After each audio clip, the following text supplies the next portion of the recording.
In the mid-19th century, the British Empire topped the list of maximum gold reserves. A gold reserve is the gold held by a national central bank, intended mainly as a guarantee to redeem promises to pay depositors, note holders, or trading peers, during the eras of the gold standard, and also as a store of value, or to support the value of the national currency. The gold reserve of the United Kingdom is the amount of gold kept by the Bank of England as a store of value of part of the United Kingdom's wealth.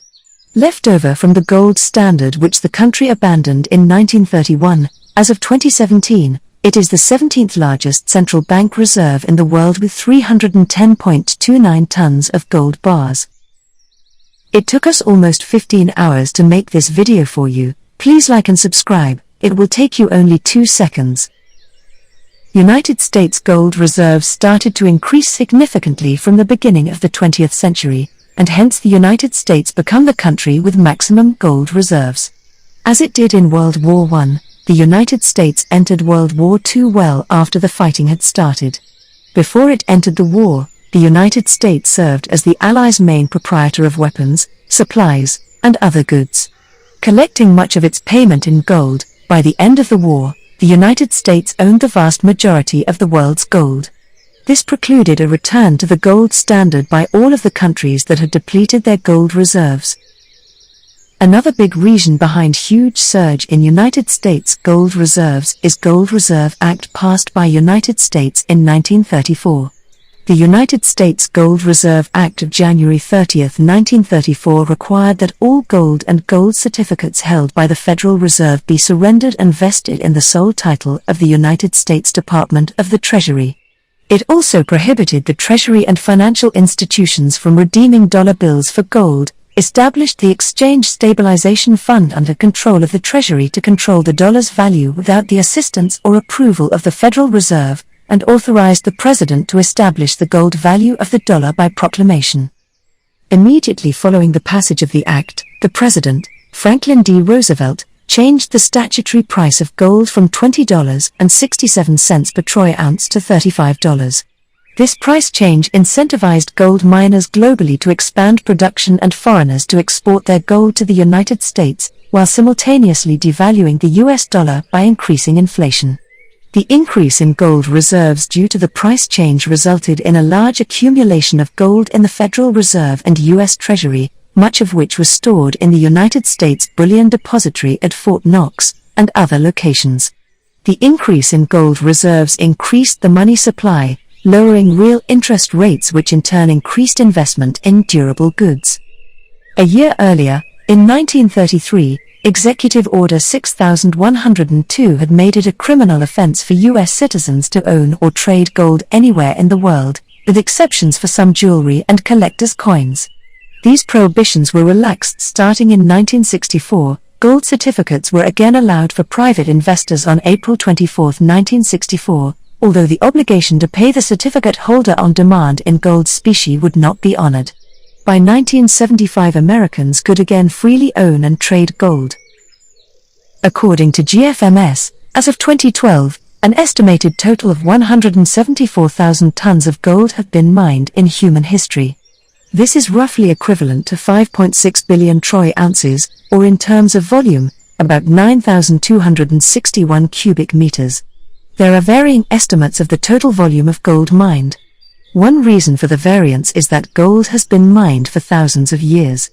Another reason is that some nations are not particularly open about how much gold is being mined. In addition, it is difficult to account for the gold output in illegal mining activities. World production for 2011 was 2,700 tons. Since the 1950s, annual gold output growth has approximately kept pace with world population growth, although it has lagged behind world economic growth. A gold standard is a monetary system in which the standard economic unit of account is based on a fixed quantity of gold. The gold standard was widely used in the 19th and early part of the 20th century. Most nations abandoned the gold standard as the basis of their monetary systems at some point in the 20th century. Modern countries may have moved off the gold standard a long time ago, but many central banks still hold significant gold reserves. Central banks have been adding tons of gold each year to bolster their reserves. This begs the question, if currencies aren't backed by gold anymore, why are central banks still buying non-yielding gold when they could be holding foreign bonds that pay regular interest and cost nothing to store? To know the answer to this question, we need to understand the actual value of gold as currency. Gold is an intrinsic currency that's accepted anywhere in the world without a third-party guarantee. In other words, US dollars must be guaranteed by the United States government to be worth anything, whereas gold is theoretically always worth something anywhere, anytime. Central banks hold gold reserves as an insurance policy against hyperinflation or other severe economic catastrophes.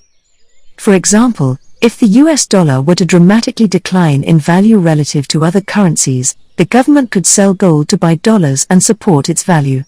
As inflation rises, many of these central banks increase their gold holdings over time to account for the increase in inflation. Some countries have also started to increase their gold holdings in response to the global economic crisis in a bid to make their currency more reliable than competing currencies. After all, the US maintains such large reserves to support the value of the US dollar as the world's primary reserve currency. Central banks have been net buyers of gold for 11 consecutive years. According to World Gold Council data, central banks around the world bought 272.9 tons of bullion in 2020. Purchases last year were a whopping 60% lower than the record 668 tons added in 2019. The COVID-19 pandemic was a stronger driver for some central banks to sell reserves and inject liquidity into their economies. Purchasing was concentrated in the first half of the year, then turned nearly non-existent in the third quarter and resumed in the last 3 months of the year. The top 10 central banks with the largest gold reserves have remained mostly unchanged for the last few years. The United States holds the number 1 spot with over 8,000 tons of gold in its vaults, nearly as much as the next 3 countries combined, and accounting for 79% of total reserves. The only countries where gold represents a higher percent of reserves are Portugal at 80.1% and Venezuela at 82.4%. 10 central banks made net purchases of 1 ton or more in 2020, highlighting the continued demand for the precious metal.